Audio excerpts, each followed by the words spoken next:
یہ ایک ایسی قوم تھی جو پہاڑوں کو تراش کر گھر بناتی تھی، جو اپنی طاقت اور ہنر پر نازاں تھی۔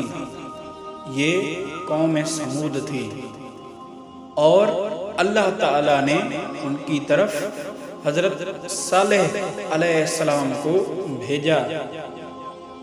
قوم سمود اپنی تعمیرات اور پہاڑوں کو کاٹ کر بنائے گئے گھروں کی وجہ سے مشہور تھی۔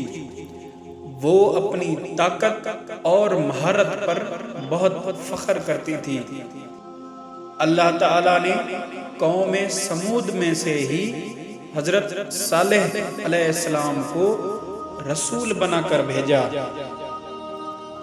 حضرت صالح علیہ السلام نے اپنی قوم کو ایک اللہ کی عبادت کی دعوت دی۔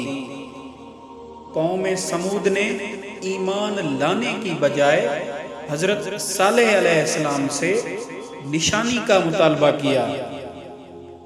اللہ تعالیٰ نے اپنی قدرت سے ایک عظیم نشانی ظاہر فرمائی، اللہ کی اونٹنی۔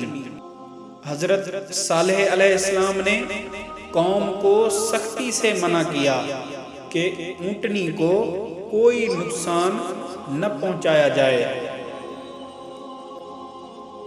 قوم سمود نے اللہ کے حکم کی نافرمانی کی اور اونٹنی کو قتل کر دیا۔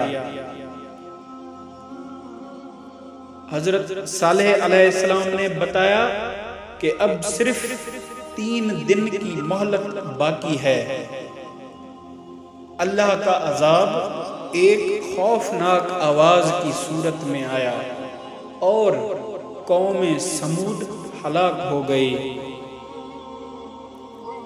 قوم سمود کا غرور اور نافرمانی ان کی مکمل تباہی کا سبب بنی۔ یہ واقعہ ہمیں یاد دلاتا ہے کہ اللہ کی نشانیوں کا انکار اور تکبر کا انجام ہمیشہ ہلاکت ہے۔ مزید ایسی ویڈیوز کے لیے ہمارا چینل سبسکرائب کر کے بیل آئیکن دبا دیں تاکہ ہمارے آنے والی ویڈیوز آپ دیکھ سکیں۔ اور یہ واقعہ پورا قرآنی طرز جو قرآن شریف میں اللہ تعالیٰ کی طرف سے فرمایا گیا ہے اسی حساب سے ہم نے پیش کیا ہے۔ اللہ حافظ۔